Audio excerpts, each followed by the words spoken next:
Namaskar. Warm welcome to this special episode of Digital India Leadership Series. My name is Anup Verma. Today we are joined by a distinguished guest, Sri Krishna Kumar Mantu, Honorable Cabinet Minister for the Department of Information Technology, Government of Bihar. A dynamic leader with strong grassroots connect and forward-looking vision, Sri Mantu is now playing a pivotal role in shaping Bihar's digital transformation agenda. Under Sri Mantu's leadership, the Department of IT is encouraging startups, electronics manufacturing, and digital empowerment of youth and women, ensuring that Bihar does not consume digital technologies but becomes a hub for innovation and enterprise. In this conversation, we delve into the minister's vision, the state's policy priorities, and the road ahead for Bihar in the rapidly changing world of information technology. नमस्कार sir, मंत्री जी आने के लिए हमारे programme में। मैं आपसे पहला सवाल पूछना चाहूंगा कि आपने ये शिक्षा संकल्प अभियान को काफी आप स्पीयरहेड कर रहे हैं अपनी पूरी एनर्जी लगा करके। इस अभियान से देश के जो छात्र और छात्राएं हैं उनको क्या फायदा होगा बिहार के? सबसे पहले इकोनॉमिक्स टाइम्स के सभी दर्शकों को मेरा नमस्कार, अनूप वर्मा जी को मेरा नमस्कार।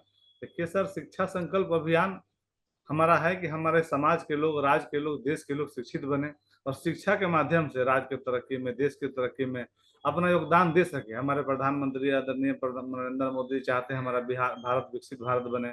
हमारे मुख्यमंत्री जी चाहते हैं नीतीश बाबू की हमारा बिहार विकसित बिहार बने। तो उसमें हमारा क्या योगदान, हमारे विभाग का योगदान हो और आम लोगों का क्या योगदान हो, इसीलिए हम शिक्षा संकल्प अभियान चलाते हैं। क्योंकि हम शिक्षा के माध्यम से समाज को आगे बढ़ा सकते हैं। हम हर घर से मुखिया नहीं बना सकते हैं, हर घर से हम वार्ड सदस्य भी नहीं बना सकते हैं कि हम हर घर से doctor, engineer, IAS, IPS, BDO, SDO बना सकते हैं। यह क्षमता है और इस क्षमता को विकसित करना हमारे समाज के एक व्यक्ति का प्रयास होना चाहिए। यही का मतलब शिक्षा संकल्प अभियान है। अब जब से बीजेपी की सरकार आई है तो लोग सोचते हैं कि डबल इंजन सरकार हो गई है। दिल्ली में भी बीजेपी की है, वहां भी है, तो बहुत जल्दी जल्दी तरक्की होगा। और IT और इलेक्ट्रॉनिक्स में तो होना ही चाहिए कि काफी उसमें जॉब्स क्रिएट करने की क्षमता है। तो उसके लिए आप क्या क्या पॉलिसी चेंजेस कर रहे हैं? पुरानी जो गलतियां हुई उसको कैसे सुधारने की कोशिश कर रहे हैं ताकि वो बिहार IT पॉलिसी 2024 में लाई गई थी और उस IT पॉलिसी के तहत पहला निवेश आपका बेंचमार्क और लिंक्स लाइटिंग के माध्यम से कभी बिहटा में हम उसका शिलान्यास किए हैं। करोड़ों की योजना यहाँ आई है और इसके 500 लोग कम से कम रोजगार मिलेगा। और हम बिहार को विकसित बिहार बनाना चाहते हैं, विकसित भारत बनाना चाहते हैं। जब गांव तरक्की करेगा तभी देश तरक्की करेगा। और उसके तहत बिहार में हम लोग अभी अपने युवाओं को जिनके अंदर प्रतिभा है उसको अभी हम लोग विश्वमान भवन में उसके लिए स्पेस दे रहे हैं। जो जिनके अंदर क्षमता है, प्रतिभा है, वो अपना आत्मनिर्भर बिहार, अपने भारत में योगदान देना चाहते हैं, उसके लिए हम लोग जगह दे रहे हैं फ्री ऑफ कॉस्ट कि जो बच्चे अपना रोजगार शुरू कर सके, अपना युवा उद्यमी शुरू कर सके। और ये आपने अभी बिहार IT पॉलिसी 2024 के बारे में बात किया था, तो इसमें आप शायद इंसेंटिव दे रहे हैं। 30% कैपिटल सब्सिडी है, 10% इंटरेस्ट सब्सिडी है, हर तरह से और हर तरह से उन्हें बिजली बिल में सब्सिडी हम लोग दे रहे हैं, लोन में सब्सिडी दे रहे हैं, जमीन में सब्सिडी दे रहे हैं। अनेक तरह की सब्सिडी उसमें है और उसका लाभ हम बिहार वासी उठाएं और देशवासी भी उठाएं। क्योंकि देश हमारा एक है, एक भारत को श्रेष्ठ भारत बनाना हम सबका प्रयास है और हमारे सभी नेताओं का, हमारे प्रधानमंत्री जी का, मुख्यमंत्री का सपना है, जिसके तहत हम इस विकसित बिहार को, विकसित भारत को आगे बढ़ाने में IT विभाग पूरी तरह तत्पर है। और नए युवाओं को जिनके अंदर प्रतिभा है उन्हें निखरने का मौका देने का हम लोग काम कर रहे हैं। आप आज जो IT इंडस्ट्री है हमारी, वो ज्यादातर तो प्राइवेट कंपनी के थ्रू चलती है। बड़े बड़े प्राइवेट कंपनियां हैं, तो उन लोगों के साथ कुछ कोलैबोरेशन आप लोग कोशिश कर रहे हैं कि वो आ जाए, जैसे हैदराबाद की, बेंगलोर की कुछ कंपनियां आ जाएं इधर? अभी तो 2 कंपनी आपको बताएं आई है और अभी पहली शुरुआत हुई है। पहली IT पॉलिसी के तहत निवेश हुआ है और आगे भी उसके लिए प्रयत्नशील है, जो अभी और भी लोग पाइपलाइन में है और आने वाले दिनों में इसका रिजल्ट आपको दिखाई देगा। और इस तरह बिहार में अनेक तरह की योजना हम लोग इसके माध्यम से ला रहे हैं। चूंकि जो विभाग यह था आम जनता से जुड़ा हुआ नहीं था, इसको आम जन से जोड़ने के लिए भी हम लोग बिहार वन प्रोजेक्ट ला रहे हैं कि बिहार का एक व्यक्ति का पूरा डाटा उसमें फिट रहेगा। हम आवासीय के लिए किसी दफ्तर जाते हैं, आय के लिए किसी दफ्तर जाते हैं, अपने सत्यापन के लिए किसी और दफ्तर जाते हैं, हमारा पर कितना मुकदमा है केस उसके लिए किसी और थाने में जाते हैं। वो सारी डाटा, जैसे गाड़ी का नंबर आप डालते हैं, गाड़ी के नंबर के साथ उस व्यक्ति के क्या गाड़ी का रजिस्ट्रेशन कहाँ हुआ है, कब तक उसका टैक्स वैलिड है, इंश्योरेंस है कि नहीं, पोल्यूशन है कि नहीं, उस तरह बिहार के प्रत्येक व्यक्ति का डाटा एक क्लिक पर होगा। और वो जो प्रमाण पत्र चाहते हैं, आवासीय चाहते हैं, आय चाहते हैं, उनका सर्टिफिकेट चाहते हैं, उनको 15 मिनट के अंदर उनके हाथ में सर्टिफिकेट हम लोग देने का काम करेंगे, जो आने वाले दिनों में बिहार वन के तहत हम लोग उसको कर रहे हैं। एक और योजना हम लोग ला रहे हैं कि हम हर प्रखंड स्तर पर, अनुमंडल स्तर पर, जिला स्तर पर ई लाइब्रेरी की व्यवस्था कर रहे हैं कि जो मेधावी छात्र हैं वो लाइब्रेरी में नहीं जा पाते, उन्हें पैसा लगता है, जिनके पास प्रतिभा है उन्हें फ्री ऑफ कॉस्ट वाईफाई के साथ, लैपटॉप के साथ ई लाइब्रेरी की सुविधा दे रहे हैं। क्योंकि हम मानते हैं, वो अभी शिक्षा संकल्प अभियान से जुड़ा हुआ है कि हम बिहार में 40 ही MP बना सकते हैं, क्योंकि हम 4000 डॉक्टर बना सकते हैं, 4000 इंजीनियर बना सकते हैं, 4000 IAS बना सकते हैं, 4000 IPS बना सकते हैं, 4000 वकील बना सकते हैं। और इस क्षमता का विकसित हम शिक्षा के माध्यम से करते हैं। और शिक्षा का एक ऐसा हथियार है कि हम देश और दुनिया को जीत सकते हैं, जिसके माध्यम से हम लोग काम कर रहे हैं। ऐसा कुछ खबर आया सर कि एयरटेल, कंट्रोल एस, हॉलोवेयर, ये सब कंपनियां कुछ अच्छी खासी, एक 4000 करोड़ के करीब अंदर हाँ न्यू IT पॉलिसी वो लगाने वाली है। हाँ, तो सबसे बात, काफी सभी मतलब लोगों से बिहार के लिए तो बड़ी बात रकम है। हो रही है सभी लोगों से। और 2 लोग अभी शुरुआत हम लोग बिहटा में पिछले सप्ताह ही किए हैं, और बाकी लोग की भी प्रतीक्षा है। सभी लोग तैयारी से आ रहे हैं और निश्चित रूप से बेहतर परिणाम हम लोग देंगे। डबल इंजन की सरकार का लाभ बिहार को मिलेगा, और बिहार में विधि व्यवस्था, बिजली, सड़क, पानी, सारी सुविधा जब मिल रही है तो उसका लाभ पूरे देश के हमारे उद्यमी उठाएंगे, और बिहार की व्यवस्था का लाभ हमारे बिहार के लोग भी उठाएंगे। क्योंकि बिहार उपभोक्ता राज्य रहा है, बिहार में उपभोक्ताओं की संख्या बहुत है। वही सामान दूसरे राज्य में बनता है, यहाँ के लोग बनाते हैं, फिर यहाँ के गोदाम में आकर रखे जाते हैं, फिर यहाँ के लोग उपयोग करते हैं। तो इस चैनल को तोड़ना है कि नहीं, यहाँ ही प्रोडक्शन हो, यहाँ के लोग यूज करें, और यहाँ से प्रोडक्शन होकर दूसरे राज्य, दूसरे देश में जाए, तब यह बिहार की बहुत बड़ी उपलब्धि होगी। ऐसा हमारे विभाग का, उद्योग विभाग के साथ साथ हम लोग IT विभाग के माध्यम से भी करना चाहते हैं। इसके लिए हम लोग पूरी तरह तत्पर हैं। अभी जो सेंट्रल गवर्नमेंट है, मोदी जी की सरकार है दिल्ली में, उन्होंने अभी ये पास किया है कंपोनेंट मैन्युफैक्चरिंग स्कीम, करीब वो 30,000 करोड़ का PLI दे रहे हैं इसमें।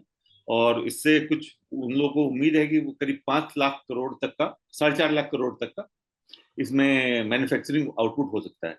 तो कुछ बिहार कुछ ऐसा कर सकता है कि मतलब कुछ इसमें से इन्वेस्टमेंट उनके पास भी आ जाए। नहीं, हम इसके लिए, हमको उस केंद्रीय मंत्री से मिलना भी है। हम लोग उसके लिए प्रोग्राम बनाए हैं, और बिहार के लिए उनसे जरूर हम लोग मांगेंगे। और पूरी उम्मीद है, प्रधानमंत्री भी बिहार आए थे, हजारों करोड़ की राशि दे गए किसानों के लिए, आवास के लिए। उस तरह इस विभाग को भी अछूता नहीं छोड़ेंगे। पूरा भरोसा है प्रधानमंत्री जी का, केंद्र की सरकार का और बिहार की सरकार का, पूरा ध्यान अपने लोगों पर है, और निश्चित रूप से इसमें सफल होंगे। जो आपने अभी बताया था, जैसे IT पार्क बन रहा है बीटा में, उसमें काफी लोग इन्वेस्ट भी करने जा रहे हैं, वहां पे कुछ प्लांट्स भी लग रहे हैं IT वालों के। तो इसका मतलब डेवलपमेंट का स्टेज कितना है, और वो ये जब बन जाएगा तो उसमें ओवरऑल कितना इन्वेस्टमेंट आने का चांस है बिहार के अंदर? अभी तो 500 करोड़ के आसपास हम लोग टारगेट किए हैं। और राजगीर में IT सिटी बन प्रस्तावित है। अभी एक हम लोग पार्क बन के तैयार है, आने वाले 1 सप्ताह 2 सप्ताह में उसको उद्घाटन करेंगे। और बहुत बड़ा जगह स्पेस हम लोगों को देने जा रहे हैं, जो बाहर के इंटरप्रेन्योर हैं, अपना रोजगार शुरू करना चाहते हैं। बहुत बड़ा स्पेस अभी बिहार में मिलने जा रहा है सभी लोगों के लिए, और 500 करोड़ पहला टारगेट है, और निश्चित रूप से इसमें हम सफलता की तरफ जा रहे हैं। और एक बहुत सारे स्टेट्स में, जो हैदराबाद में देखेंगे, बेंगलोर में देखेंगे, जो IT इंडस्ट्री, एक तो बड़े बड़े कंपनियां हैं, और दूसरे लेवल पे स्टार्टअप्स जो काफी इनोवेशन करते हैं, नए नए अपना IP रजिस्टर करते हैं, और बहुत सारे जॉब्स भी क्रिएट करते हैं। तो बिहार ने भी IT पॉलिसी निकाला हुआ है 2022 2027 तो 24 में नया IT पॉलिसी आई है, हाँ। उसमें जॉब भी देना ही है। प्राथमिकता है कि जॉब के आधार पर ही हम उसको प्राथमिकता दे रहे हैं, और जो कंपनी आएगी उसमें जॉब क्रिएशन होगा ही, और निश्चित हो रहा है। अभी आपको जो पहले हम बताएं, बेटा में 500 लोगों की रोजगार की वहाँ व्यवस्था हो गई है, और आने वाले 2 महीने में 500 लोग वहाँ नए लोग काम करते दिखेंगे। बिहार में एक सबसे बड़ी जो स्ट्रेंथ है कि वहाँ का मैन पावर, प्रोफेशनल्स। आप बेंगलोर में चलिए, हैदराबाद में चलिए, पूरा भरा हुए हैं, सारे के सारे IT के कोडर हैं, मैक्सिमम आपको बिहार से मिल जाएंगे, बिहार के और झारखंड वगैरह साइड के। सो अब उन लोगों को अगर वहां बुलाना है, अब आकर के अगर वो पटना में या आसपास के IT पार्क में अगर काम करना चाहेंगे, तो उसके लिए क्या अपॉर्चुनिटीज और क्या फैसिलिटीज दी जा सकती है? और भी इंफ्रास्ट्रक्चर चाहिए, जैसे होटल चाहिए, बच्चों के स्कूल चाहिए, अस्पताल चाहिए, ये हाँ, सब चीजें का एक इकोसिस्टम बनाना सारे कार्यों में बिहार आगे चल रहा है। अभी कल माननीय मुख्यमंत्री जी 5 स्टार होटल का उद्घाटन किए हैं वहां गया में। पटना में भी होटल बन रहे हैं। PMCH का 1000 बेड का, 500 बेड का भी शुरुआत होने जा रहा है। एम्स यहाँ चालू हो गया है, और दरभंगा में एम्स चालू हो रहा है। इस तरह सारे जो भी रोड के क्षेत्र में, बिजली के क्षेत्र में, आपको हम बताएं पहले भी, हर तरह से मेट्रो का भी है, इस 2025 में मेट्रो भी हम लोग चालू करने जा रहे हैं। कनेक्टिविटी के माध्यम से, सुरक्षा के माध्यम से, सहयोग के माध्यम से हमारी सरकार और हम सभी लोग पूरी तरह तत्पर हैं। चाहे कोई विभाग हो, सभी विभाग एक कोलैबोरेशन के माध्यम से सभी उद्यमियों को सपोर्ट करना चाहते हैं। उद्योग विभाग भी तत्पर है। जमीन हम लोग देने का काम कर रहे हैं। वो बिहटा में चाहे जमीन ले, छपरा में चाहे जमीन ले, राजगीर में चाहे जमीन ले, दरभंगा में चाहे जमीन ले, गया में जमीन ले, जहां जहां वो चाहते हैं, जिस एरिया से वो बिलोंग करते हैं, चाहे उनके पास व्यवसाय की अपॉर्चुनिटी जहां भी है, कहीं कोई दूसरे नेपाल के क्षेत्र के तराई में चाहते हैं कि हम दूसरे देश में भी अपना व्यवसाय बढ़ाना चाहते हैं, तो सारे जगह पर उनके लिए व्यवस्था है। और आपको उनको बैंक लोन में लेंगे, बिजली बिल मिलेंगे, तुरंत हम लोग बिजली फीडर लगाने के उनके काम कर रहे हैं, बिजली फीडर की भी व्यवस्था करते हैं। तो जो भी उनको इंफ्रास्ट्रक्चर चाहिए, STPI अभी चालू हम लोग 1 लाख स्क्वायर फीट में चालू करने वाले हैं। राजगीर IT सिटी पार्क हम लोग बना रहे हैं 200 एकड़ में। बिहटा में IT इंफ्रास्ट्रक्चर हम लोग शुरू जमीन दे रहे हैं, कैपिटल सब्सिडी दे रहे हैं, GST में उनको सब्सिडी दे रहे हैं। इस तरह बहुत सारी सुविधा उनको हम लोग दे रहे हैं। जब आएंगे बैठेंगे, और बिहार के जो भी हमारे लोग बाहर में यदि IT सेक्टर में व्यवसाय कर रहे हैं तो उन्हें हम जरूर सादर आमंत्रित करते हैं कि और राज्य के साथ साथ बिहार के लोग, बिहार से आप बाहर जा सकते हैं लेकिन बिहार आपसे बाहर नहीं जा सकता है। इस भावना के साथ आप बिहार जरूर आए, और बिहार आपके मन में है और रहेगा। और जब बिहार तरक्की करेगा तो देश तरक्की करेगा। यह फार्मूला के साथ हम लोग काम कर रहे हैं, और उनसे भी आग्रह करेंगे, आपके माध्यम से निवेदन करेंगे कि बिहार को तरक्की में उनका योगदान रहे। हमारी ऐसी उनसे अपेक्षा है। ई गवर्नेंस के बारे में बताया कि ई सर्विसेज क्या क्या आप दिलवा रहे हैं लोगों को वहाँ पे, और जो आपका IT डिपार्टमेंट के थ्रू, तो अब इसमें और क्या क्या हो सकता है? आपको क्या लगता है कि जो उसमें हम दो हम लोग तत्काल ला रहे हैं। बिहार वन, ये सारी बिहार की सेवाएं एक पोर्टल पर मिलेगी, किसी व्यक्ति को कहीं भटकना नहीं पड़ेगा। अभी सेफ सिटी हम लोग ला रहे हैं कि उसमें सारे जगहों पर कैमरा लगे रहेंगे, कोई मूवमेंट हो, कोई अवसर हो, सारी चीजें एक जगह से गाइड हो सके कि बिहार में कहाँ कौन आया, कौन गए, क्या घटना दुर्घटना, किसी तरह उनको किसी तरह सुविधा नहीं हो। इस तरह 2-3 योजना हम लोग अभी लाए हैं, जो आने वाले दिनों में सामने आपको दिखेगा। और अभी एक नया वो DPTV एक्ट के रूल्स अभी नोटिफाई हो गए हैं, जो सिटीजन्स का जो डेटा प्रोटेक्शन का है। हाँ, तो उसके लिए जैसे आप किसी को पेमेंट करना है, कुछ करना है, कि आधार नंबर देता है, कहीं कुछ देता है, तो उसका कैसे कुछ आप पॉलिसी बना रहे हैं कि वो हम लोग डेटा? पॉलिसी बना रहे हैं, उसके लिए प्रोग्राम बना रहे हैं। इस योजना हम लोग ला रहे हैं कि लोग कोई पेमेंट करे तो सिक्योरिटी रहे, और उसके लिए सरकार अपना काम कर रही है, जो आने वाले दिनों में आपको हम लोग बनाएंगे। पटना सीडेक हम लोग लाए हैं, वो प्रोग्रामिंग कर रहे हैं, और लोग पटना में हम लोग उसके प्रमोशन भी करेंगे, और आने वाले दिनों में बजट में भी ले लिया गया है, और पिछले मंत्री परिषद की बैठक में भी चर्चा हुई थी, उसे हम लोग लागू करेंगे। अब अपने पर्सनल विजन के बारे में कुछ बताइए कि आपको क्या लगता है कि अपना 2030 में टेक्नोलॉजी और इकोनॉमिक फ्यूचर कैसा रहेगा बिहार? हम लोग का जैसे 2030 का एक है अपना मोदी जी का संकल्प, एक 2047 का है, एक विकसित बिहार का कुछ संकल्प कर सकते हैं 2047 तक, या तो 2030 तक कुछ और ज्यादा उन्नति हो जाए उधर? हम लोग का व्यक्तिगत, मेरा बात करेंगे तो व्यक्तिगत हम लोग टारगेट हमेशा शिक्षा रहा है, क्योंकि पहले के जमाने से और आज के जमाने में तकनीक से तरक्की की तरफ हमारा ले जाना मेरा पहला प्रयास है कि सरकार और राज्य तकनीक से तरक्की की तरफ जाए। क्योंकि पहले के जमाने में लड़ाई लाठी से होती थी, लाठी आया, भाला आया, तीर आया, तलवार आया, राइफल आया, बंदूक आया, तोप तक आया, लेकिन आज यहाँ बटन दबाते हैं और 1000 मिसाइल जाके गिरा देता है। तो हमें अब तकनीकी से लैस होना पड़ेगा, तभी हम देश और दुनिया से मुकाबला कर सकते हैं। उसमें मेरा बिहार, मेरा राज्य, मेरा देश तरक्की में रहे तकनीक के माध्यम से। उसके लिए हम लोग हर जगह शिक्षा के माध्यम से पुस्तकालय बनाना चाह रहे हैं, छात्रावास बनाना चाहते हैं, जब हमारे मेधावी छात्र, कमजोर छात्र जिनके पास प्रतिभा हो, उन्हें पढ़ने का, रहने का अवसर मिल सके। हर प्रखंड में, हर अनुमंडल कार्यालय के पास या जिला स्तर पर, हम लोग प्रमंडलीय स्तर पर ई लाइब्रेरी की व्यवस्था कर रहे हैं। और भी शिक्षा के माध्यम से अपने लोग को जागरूक करना कि आप पहली प्राथमिकता में शिक्षा को रखिए।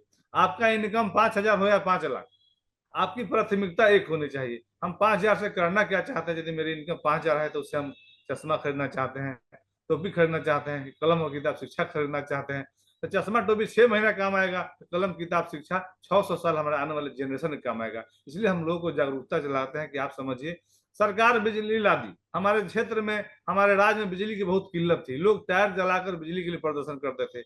बिजली सरकार आ गई, अब बिजली को, लाइट को कब जलाना है, कब बुताना है, कब पंखा चलाना है, कब बंद करना है, कोई सरकार तो नहीं बताती है। लोग ने अपना समझ डेवलप कर लिया है कि दिन में लाइट नहीं जलाना है, ठंडा में पंखा नहीं चलाना है। उस तरह आम जो है यह मानसिकता डेवलप कर ले कि जीवन को आगे बढ़ाना है तो बेटा बेटी को पढ़ाना है, यह हमारी प्राथमिकता में है। यह हम लोगों को बताना चाहते हैं और समझाना चाहते हैं। इसके लिए हम गांव गांव जाते हैं, हर मोहल्ले मोहल्ले जाते हैं, लोगों को बताते हैं कि सरकार को सपोर्ट आप सिर्फ वोट देकर नहीं कर सकते हैं, सरकार को सपोर्ट आप आत्मनिर्भर भारत, आत्मनिर्भर बिहार बनकर कर सकते हैं। पढ़ लिख कर समाज के योगदान में, राष्ट्र के योगदान में अपनी भागीदारी सुनिश्चित कर भी हम बेहतर राष्ट्र की परिकल्पना को साकार कर सकते हैं। यह मेरा व्यक्तिगत दायित्व है।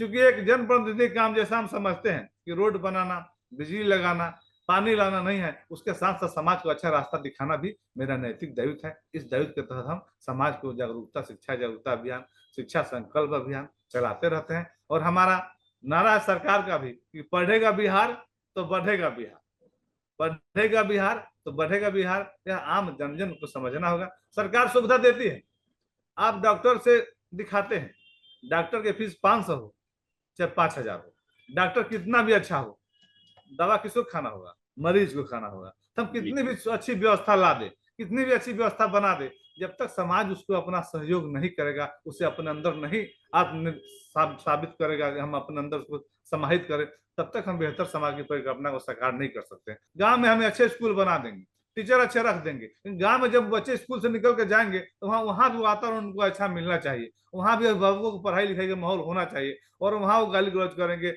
मारपीट करेंगे, गलत प्रचार करेंगे, तो फिर वो बच्चे के प्रभाव मन में गलत पड़ेगा। तो हम गांव का ही माहौल बेहतर बनाएं, ऐसा मेरा प्रयास है। इसके तहत हम सार्वजनिक रूप से, सामाजिक रूप से, संगठनिक रूप से हम काम करते रहते हैं। और हम लोग का पार्टी का, एनडीए का, भारतीय जनता पार्टी का, जदयू का जो भी साथी लोग हैं, सबके पास पहला विजन राष्ट्र है। और जब समाज अच्छा रहेगा, राष्ट्र अच्छा रहेगा, तभी हम सुरक्षित रहेंगे, तभी हम अच्छा रहेंगे। तो हम बेहतर समाज के निर्माण, बेहतर राष्ट्र की परिकल्पना को साकार करने में अपना सर्वोच्च न्यौछावर करना चाहते हैं। यही मेरा उद्देश्य है। और ये आपने जो बोला है ये तो मतलब एक विकसित बिहार की तरफ जरूर जाएगा अगर ये आप सब कुछ हो गया, जो आपकी जो पॉलिसी है इम्प्लीमेंट हो गई तो। Sure sure. पर ये इस चीज को जो आपने बताया, ये एक ब्रॉडर ऑडियंस के पास जाना चाहिए। तो बहुत सारे स्टेट्स में आप देखेंगे, जैसे यूपी ने भी किया था, एक बहुत बड़ा बिजनेस कॉन्क्लेव किया था। राजस्थान ने भी किया, राइजिंग राजस्थान, वो कुछ 16 या 17 लाख करोड़ के कुछ MOU साइन हुए। हैदराबाद बेंगलोर में तो हर 2 महीने में होता है। तो कुछ बिहार को भी करना चाहिए ताकि इस टाइप के कॉन्क्लेव, बिजनेस कॉन्क्लेव, जब बड़े बड़े हम लोग लाए हैं, अगले महीने हम लोग करेंगे। अभी हम लोग जो साइबर फ्रॉड से हमारे लोग जो ठगे जाते हैं, पैसे निकासी कर लेते हैं, लोग ठग लेते हैं, वो समझ नहीं पाते। अवेयरनेस हमारे पास समझ नहीं है कि कोई OTP मार देंगे। इसलिए हम लोग LED वैन चलाने वाले हैं, हर प्रखंड कार्यालय पर एक बैनर लगाने वाले हैं कि आपको यदि कोई कुछ मांगता है तो नहीं दे। उस जागरूकता लाए कि हम आज के जो दौर चल रहा है, जो साइबर फ्रॉड हो रहा है, उससे किस तरह बचे। इसके लिए हम लोग अभियान लाए हैं, अभी योजना में लिए हैं, आने वाले दिनों में हम लोग लागू करेंगे। नमस्कार मंत्री जी, बहुत बढ़िया आपने बोला। आपने जो विजन दिया है वो विकसित भारत, बिहार की तरफ जरूर जाएगा। और केंद्र के साथ जो है मोदी जी का जो विजन है विकसित भारत, तो उसके साथ एकदम तालमेल अच्छा है। आभार आपके सभी दर्शकों का और आपके चैनल का, आपका भी बहुत नहीं कि आपने हमें मौका दिया अपनी बात रखने का। और हम अपने पूरे बिहार वासियों की तरफ से, पूरे अपने क्षेत्र वासियों की तरफ से, अमनौर वासियों की तरफ से, सारण वासियों से आपका और सभी दर्शकों का नमस्कार करते हैं, हार्दिक अभिनंदन करते हैं।